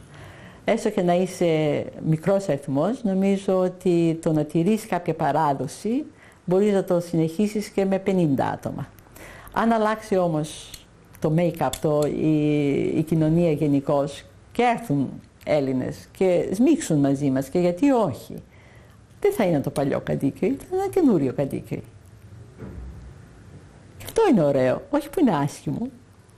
Όταν αυτή τη στιγμή πάω στην εκκλησία, στο Μόδι, στην Αγία Τριάδα, και τελειώνει και ο παπάς λέει το διευχόν, και βλέπω ανθρώπους να κάθονται στα στασίδια και να μην φεύγουν από την εκκλησία, και να ρωτάω γιατί αυτά τα άτομα δεν φεύγουνε, λέει δεν καταλάβανε ότι τελείωσε η εκκλησία. Λέω τι είναι αυτοί, είναι ρωσικής καταγωγής, Μολδαβοί, Γεωργιανοί, που δεν μιλάνε τη γλώσσα μας. Αυτοί οι άνθρωποι επανδρώνουν τις εκκλησίες μας. Είχε γίνει μια προσπάθεια να επανδρώσουν και τα σχολεία μας, τα παιδιά τους. Βλέπετε, και αυτό δεν είχε κάποιο αποτέλεσμα ευεργετικό ως προς τη Χαλκιδόνα. Μακάρι να φύγουμε από εδώ Έλληνες με τις οικογένειές μας, να πάμε να εγκατασταθούμε εκεί και να ανοίξουν τα σχολεία μας ξανά. Είναι ένα όνειρο.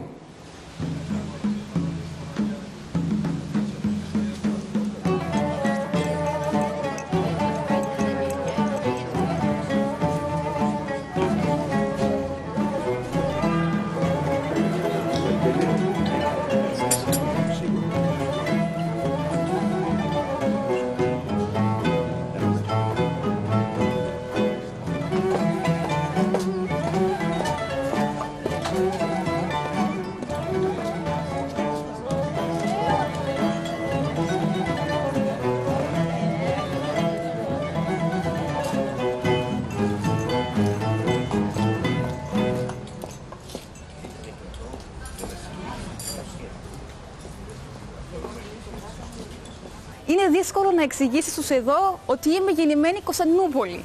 Και σου λέει πώς δηλαδή είσαι γεννημένη Κωνσταντινούπολη. Είμαι από Κωνσταντινούπολη, αυτό είμαι. Εδώ γεννήθηκα, εδώ μεγάλωσα, σε αυτά τα σοκάκια έτρεξα και έπαιξα, εδώ σε αυτήν την εκκλησία στην Αγία Τριάδα βαφτίστηκα. Οπότε εδώ είναι όλα τα παιδικά μου χρόνια, όλα μου τα όμορφα τα χρόνια, ό,τι έχω να θυμηθώ, όλες οι αναμνήσεις μου είναι από την Κωνσταντινούπολη. Θέλω να μείνω εδώ. Αν και είναι πολύ δύσκολα πλέον. Η κατάσταση και οι συνθήκες έχουν δυσκολέψει πάρα πολύ. Για όλους μας, ακόμα και για τους μεγαλύτερους μας, έχει δυσκολέψει πάρα πολύ.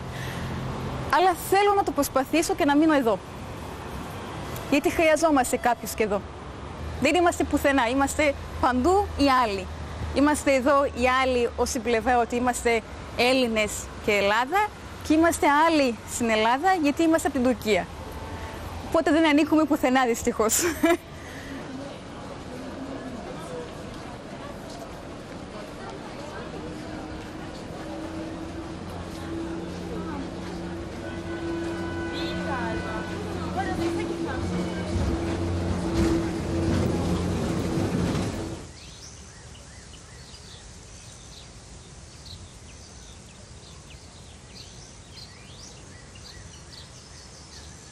Το κτίριο αυτό είχε αγοραστεί από τον Γερμανό τον Πέμπτο.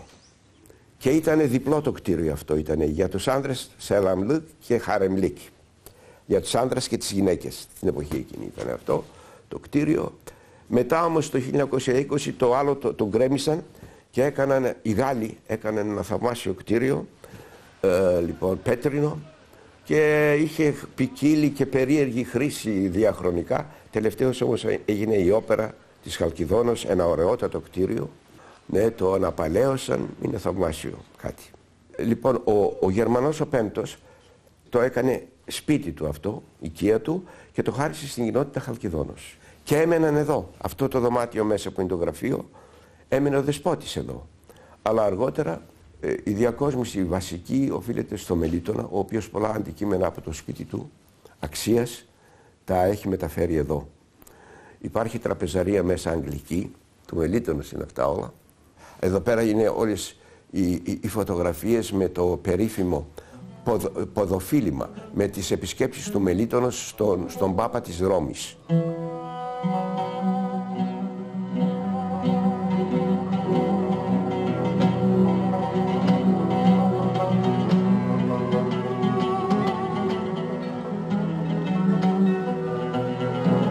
Στα τέλη του 19ου αιώνα, η Μητρόπολη Χαλκιδόνος περιελάμβανε 33 κοινότητες και τα πριγκιπώνησα. Μετά το 1924, με την εκένωση των κοινοτήτων και την ανταλλαγή των πληθυσμών, η Μητρόπολη συρρικνώθηκε.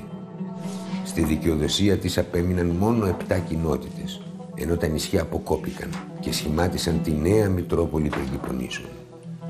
Ήτανε πιστοποιητικό γεννήσεως από την Ιερά Μητρόπολη τότε του 1927, πάλι με τις υπογραφές των ιερέων του Μητροπολίτη από το έτος 1918.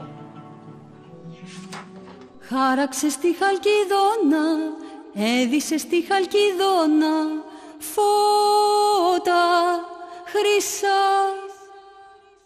Στην καρδιά μας 1000 χρόνια φόλιασε μια χελιδόνα μυστικά. Ταραραμ, ταμ, ταραραραμ,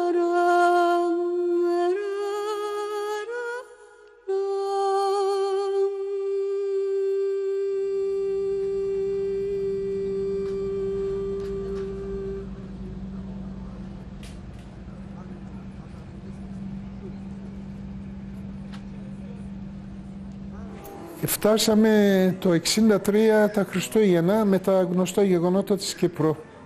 Αυτή ήταν αυλαία. Στην αρχή σαν αστείο μας φάνηκε, κανείς δεν πίστευε.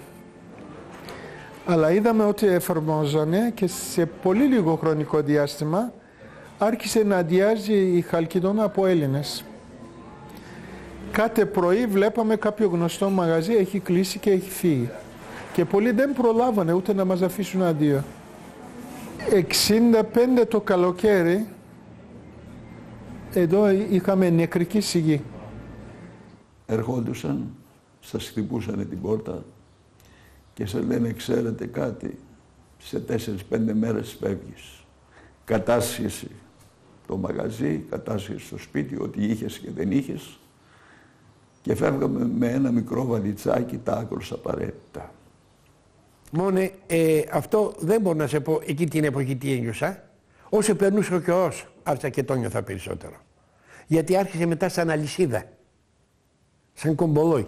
Πώς πέφτει το κομπολόι και σιγά σιγά πέφτουν, άρχισε μια ροή και άρχισε ο κόσμος να φεύγει. Πολύ καλή φίλη μου, που δεν το περίμενα ποτέ. Όποιος φίλος μου περνούσε από το τζάμι, απέναντι στο Σεν Ζωζεφ καθόμουνα, κατάλαβες, χτυπούσε το τζάμι επειδή ήμουν στο ισόγειο, ακόμα εδώ είστε. Αυτή ήταν η λέξη που μου λέγανε. Οι γυναίκες βέβαια όταν το ακούανε αυτό, με τρώγανε το κεφάλι μου. Τι θα γίνει το δικό μας, τι θα γίνει το δικό μας, τι θα γίνει το δικό μας. Είναι εύκολη η Ελλάδα. Είναι εύκολο να αλλάξεις χώρο. Πώς θα γίνει αυτό. Και όμως, στο τέλος, ναι, ήρθαμε.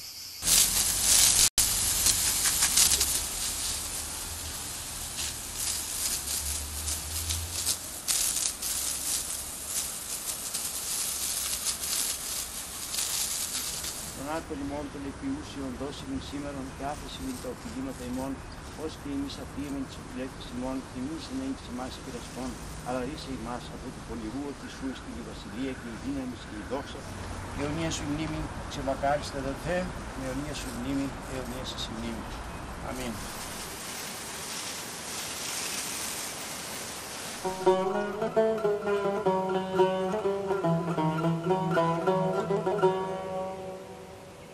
Μέχρι το 1890, τα νεκροταφεία των χριστιανών της Χαλκιδόνας βρίσκονταν στη θέση Αλτιγιόλ. Το 1892, ο Σουλτάνος Χαμίτ ο Δεύτερος παραχώρησε στις μη μουσουλμανικές μειονότητες εκτάσεις στην περιοχή Ουζούν Τσαΐρ, γνωστή και ως Μακρύ Λιβάδι, προκειμένου να δημιουργήσουν εκεί καινούργια κημητήρια.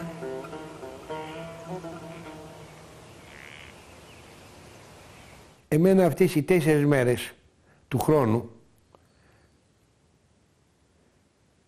που είναι των ψυχών, Μεγάλη Παρασκευή του Σταυρού και πάλι των ψυχών, με πολύ χαρά πηγαίνω στο νεκροταφείο. Θέλω αυτή τη μέρα να πάω στο νεκροταφείο. Η συγχωρημένη μάνα μου έλεγε και από τότε όλο τον χρόνο άφησέ με, αυτή η μέρα μου αφήνεις. Και σε όλη μου τη ζωή προσπάθησα και πάντοτε προσπάθησα και όσο μπορούσα πήγα. Γινώ τους γνωστούς, τους φίλους. Μια αγαλίαση να πω νιώθω, ναι.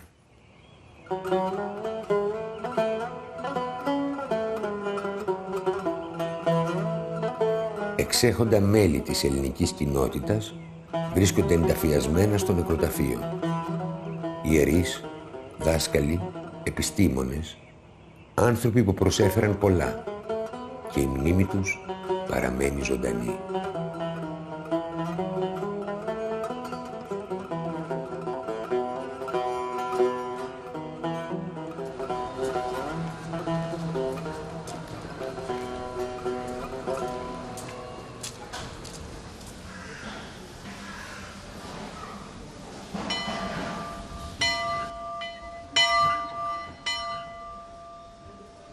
Όταν πήγαινα εγώ πια μαθήτρια στο Παρθεναγωγείο, το δικό μας το σχολείο, το δικό μας λέμε, χωριστά δηλαδή τα αγόρια πηγαίνανε. Βγαίνανε τα αγόρια, βγαίνανε τα κορίτσια το βράδυ, γινόταν ένα βουρβούτσουλο. Αχ, τι κόσμος, τι κόσμος, τι πολλά παιδάκια που είχαμε με παιδάκια, αχ, πώς γίναμε έτσι. Όχι, είχαμε καλό περιβάλλον, παιδιά, καλό περιβάλλον. Και οι δασκάλες μας καλές και ναι, ήταν εκείνο το στυλ της παλιάς δασκάλας. Καλά, τι να κάνουν δηλαδή.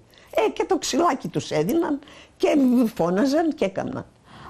Το σχολείο επίσης με έδωσε την ρωμαϊκή μου ταυτότητα. Εγώ μετά από 12 χρονών πήγα σε αγγλικό σχολείο, μετά μπήκα πιο πολύ σε μια τουρκική κοινότητα, αλλά μου έμεινε η ρωμιοσύνη μέσω με το ότι με έχει κάνει το σχολείο μου, γιατί με έμαθε την Πρωτομαγιά, με έμαθε τα μασκαράτα, με έμαθε τις γιορτινές μέρες, να στολίζω την τάξη. Τη ρωμαϊκή ταυτότητά μου την έχω πάρει και την έχω κερδίσει στο σχολείο. Το ιδιόκτητο κτίριο της Ελληνικής Σχολής Χαλκιδόνας εγκαινιάστηκε το 1879. Εκατοντάδες μαθητές φοιτούσαν στα ελληνικά σχολεία της Χαλκιδόνας στις αρχές του 20ου αιώνα. Αριθμός που σταδιακά μειωνόταν τις επόμενες δεκαετίες. Το 2010 ένας μόνο μαθητής είχε απομείνει στην ελληνική σχολή. Έπρεπε να μεταφερθεί. Το σχολείο σταμάτησε οριστικά να λειτουργεί. Εγώ το 68 από ό,τι θυμάμαι είχαμε 180 παιδιά στο σχολείο.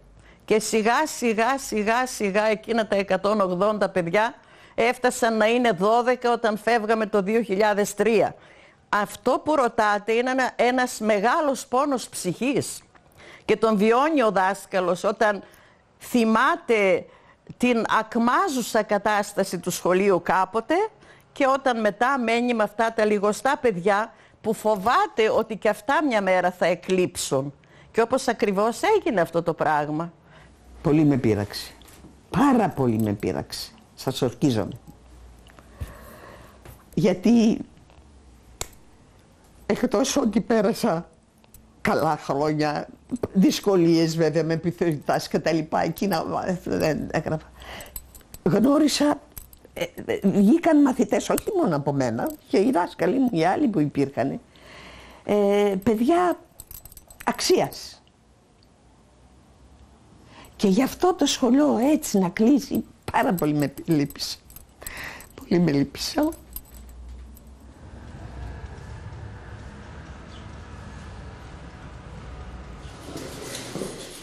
Σήμερα το κτίριο έχει ενοικιαστεί στο Πανεπιστήμιο του Βοσπόρου. Λειτουργεί πλέον ως αγγλόφωνο δημοτικό σχολείο. Οι νέοι διαχειριστές ανακαίνισαν την ιστορική σχολή της Χαλκιδόνας με ιδιαίτερο σεβασμό στο χαρακτήρα και στην εικόνα του κτίριου.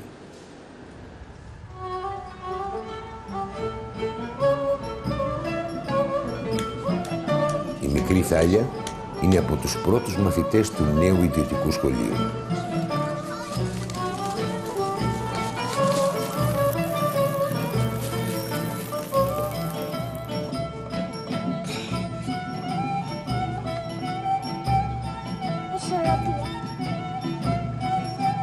Θα μέσουμε.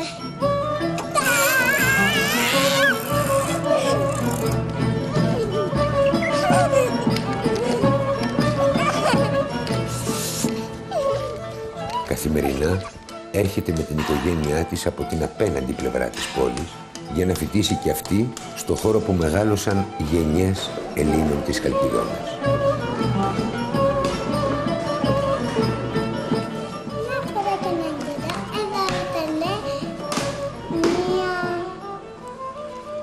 Ένα κουκούι και μετά έγινε μια πεταλούδα. Όταν ένας χώρος που έχουν περάσει τόσα να το βλέπεις να καταραίει, να ερημώνει, είναι πάρα πολύ πικρό. Για να μην σας πω ότι πριν ένα χρόνο τα χόρτα είχαν ανεβεί μέχρι 1 μέτρο στον κήπο του σχολείου μας και το βλέπαμε και πονούσαμε. Τώρα όμως που το είδα έτσι ζωντανό, για να είμαι ειλικρινής, να πω ότι αισθάνθηκα ευτυχία και χαίρομαι πάρα πολύ που η εγγονούλα μου, να το πω έτσι, της ανιψιάς μου, η κορούλα, ήταν ένα από τα πρώτα παιδιά και το χάρηκα πάρα πολύ, μα πάρα πολύ. Δηλαδή ένιωσα και μεγάλη χαρά και μεγάλη ικανοποίηση το ότι ένα ρωμιόπαιδο, και αυτό την χάνει να είναι το δικό μου το εγγονάκι, να πάει στο σχολείο αυτό. Αυτό με χαροποίησε ιδιαίτερα. Θυμάμαι πώς τρέχαμε, πώς κατεβαίναμε στο διάλειμμα, πώς τρέχαμε κάποτε να μείνουμε αργά στην τάξη. Τώρα αυτό το παιδί πώς θα τα ζήσει, διαφορετικά θα γίνει. Δεν ξέρω τώρα, εγώ βέβαια σκέφτομαι τα παλιά. Κλείνουν τα μάτια μου και σκέφτομαι πώς ήμασταν εκεί. Σκέφτομαι τον κύριο Οργαντίδη, την κυρία Έλλη, την κυρία Όλγα, την κυρία Ευτυχία, την κυρία Ευδοξία. Σκέφτομαι τον κύριο Μαρινάκη, τους δασκάλους μου. Τώρα το παιδί αυτό πιανούς θα έχει δασκάλους, πώς θα είναι, θα φοιτήσει.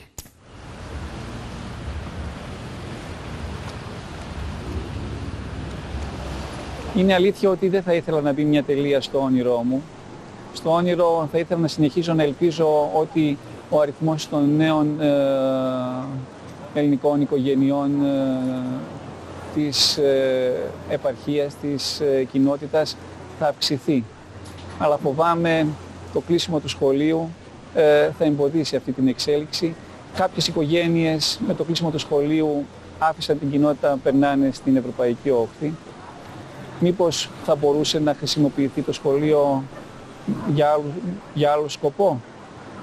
Θα με πείτε, με ένα μαθητή γίνεται σχολείο. Ναι, είναι η αλήθεια ότι ο μαθητής θα έπρεπε να μεταφερθεί, αλλά πιστεύω, και αυτό το πιστεύω σαν Γιάννης Δεμιτζόγλου, δεν είμαι σίγουρος αν είναι η πιο σωστή λύση ή όχι, το σχολείο δεν θα έπρεπε να κλείσει.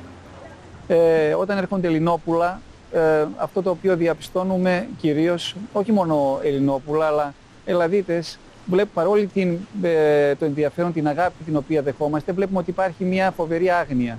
Καμιά φορά απευθύνω το λόγο σε 20, 40, 100, 200 άτομα. Ένας είναι ο στόχος μας και από όλες μας τις προσπάθειες ο στόχος είναι ένας. Και από όλες τις εκδηλώσεις και τις δραστηριότητες που αναπτύσσουμε, ο στόχος είναι να κερδίσουμε έναν.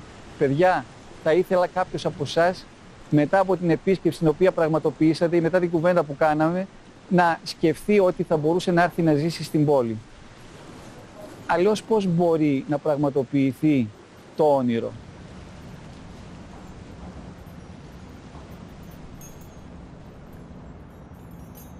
Για το μέλλον της ρωμαϊκής κοινότητας, ελληνοορθόδοξης κοινότητας εδώ πέρα, έχουμε κάποια αισιοδοξία. Σας είπα προηγουμένως ότι το 1964 απέλασαν 13.000 Έλληνες, οι οποίοι βέβαια πολλοί από αυτούς έχουν αποδημήσεις στις αιωνίους μονάς. Τα παιδιά τους δεν έχουν καμία συναισθηματική σύνδεση με τον Κωνσταντινούπολη. Αυτή τη στιγμή έχουμε διαμορφώσει μία σκέψη να ζητήσουμε από την κυβέρνηση, την οποία πρέπει γραπτώς να την κάνουμε και μάλλον πρέπει να γίνει όλη η κοινότητα μαζί, να κάνουμε την αίτηση να δώσουν άδεια εργασίας και παραμονής σε 13.000 νέους Έλληνες πολίτες, ασχέτως αν είναι συνδεμένοι με Κωνσταντινούπολη ή όχι.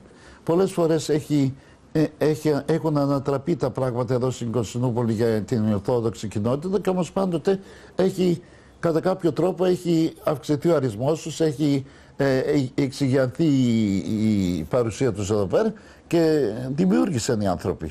Η ζωή και ο πολιτισμός και η πολιτική και τα γεγονότα πολλές φορές είναι απρόβλεπτα και ποτέ δεν ξέρεις τι μπορεί να επιφυλάσσουν. Εγώ θεωρώ, ας πούμε, το ότι αυτό το κίνημα των οικονομικών μεταναστών, των πολύ αξιόλογων ανθρώπων που φεύγουν από την Ελλάδα και πηγαίνουν στην Κωνσταντινούπολη, ενδεχομένως να δημιουργήσει μια καινούργια κοινότητα Ελλαδιτών που να είναι η αυριανή κοινότητα των Ελλήνων της πόλης. Γιατί να μην γίνει αυτό το πράγμα?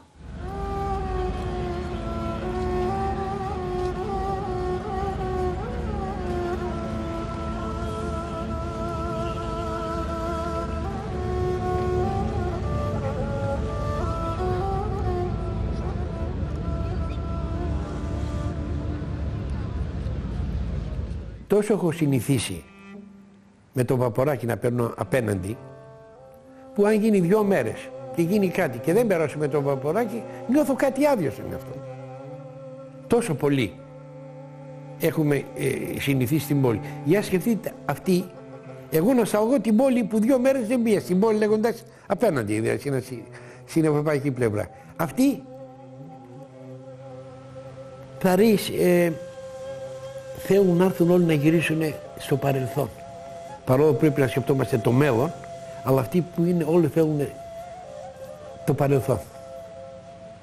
Πάω και μένω σαν ξένος σε έναν οικείο τόπο. Είναι ένα τραγικό συναίσθημα. Προσπαθώ να πάω στο μπακάλι μου, της γειτονιάς μου, έχω και το μπουκάλι του γάλακτος, έχω ένα τέτοιο για να το δώσω να το πάρω γεμάτο, να πιω το γάλα μου. Να πάω στο φούρνο της γειτονιάς μου να πάρω το ψωμί μου, να πάρω τις μπουγάτσες μου. Προσπαθώ να μιμηθώ αυτά που έκανα παλαιότερα. Δεν βγαίνουν όλα αυτά ή δεν έχουν την ίδια γεύση που είχαν τότε. Περπατάω στο Μόδι, βλέπω το τένις εκεί πέρα, εκείνα. Όλος ο άσφαλτος είναι δικός μου. Όλα τα δέντρα που μεγάλωσαν ή κοπήκαν ήταν δικά μου. Ο κότσος που έτρωγα, μια μακαρονάδα εκεί στην ταβερνούλα ήταν δικιά μου. Η Άγια Κατερίνη που άναβα το κερί μου ήταν δικό μου.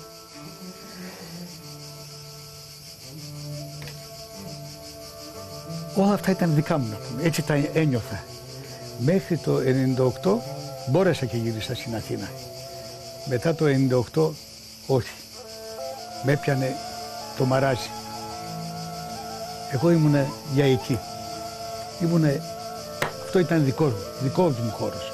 Δικός μου. Δεν έπρεπε να με ξεριζώσουνε. Γιατί με ξεριζώσανε, αν μου πεις. Εγώ μπόρεσα μέσα από αυτά τα κτίρια, τα καινούρια, τα κτισμένα και τους δρόμους και τα λοιπά, μπόρεσα να δω τις γειτονιές μας, τις ομορφιές μας και τα κτίσματα αυτά που μείνανε και να νιώσω πάλι την ίδια συγκίνηση και την ίδια αγάπη, γιατί κακά τα ψέματα. Όταν γεννιέσαι κάπου, σε οποιοδήποτε μέρος του κόσμου και μεγαλώνεις με κάποιες συνθήκες δύσκολες μεν, ευχάριστες δε, το αγαπάς αυτό το μέρος. Αυτό ελπίζω να μείνουν όσοι είναι. Εύχομαι να πολλαπλασιαστούν. Διατηρώντας όμως την ελληνική τους ταυτότητα. Γιατί είναι κάτι ξεχωριστό. Είναι οι τελευταίοι Βυζαντινοί. Να μην χαθούν. Έχω μια τουρκική εφημερίδα που αναφέρεται στην έκθεση που έκανα στην πόλη. Τουρκικά γράφει «Μπελεΐν γιόξα σαν γιόξον». Μπελέκ είναι η μνήμη, η γνώση του τι είσαι. Εάν δεν γνωρίσεις το τι είσαι και το τι ήσονα, δεν υπάρχεις. Και ακόμα γράφει «Γιουρντούν τα γιόκ». Δεν θα έχεις και πατρίδα.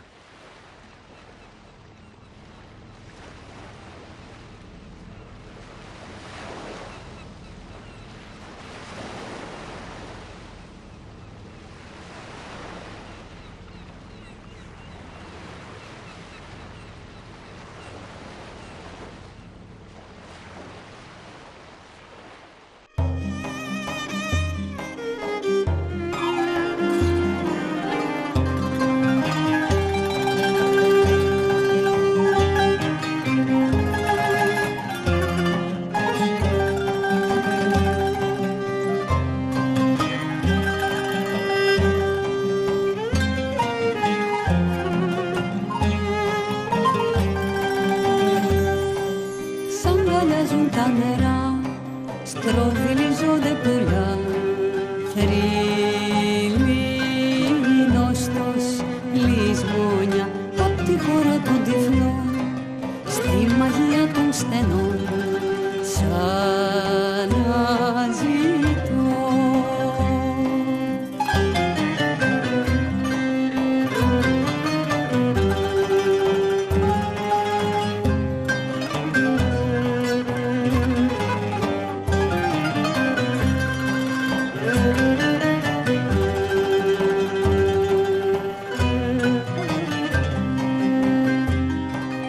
Χάραξε στη Χαλκιδόνα, έδισε στη Χαλκιδόνα φώτα χρυσά. Στην καρδιά μας 1000 χρόνια φόλιασε μια χελιδόνα μυστικά.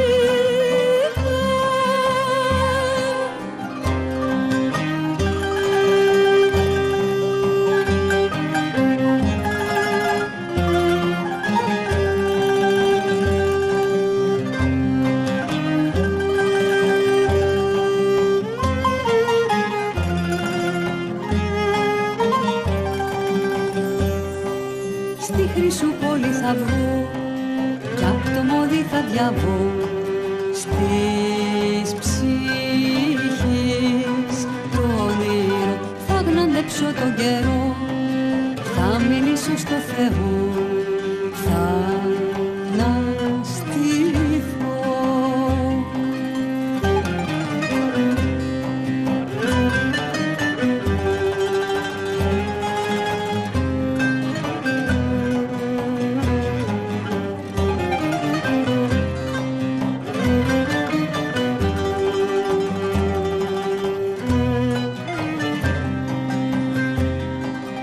Χάραξε στη Χαλκιδόνα, έδισε στη Χαλκιδόνα φώτα χρυσά. Στην καρδιά μας 1000 χρόνια φόλιασε μια χελιδόνα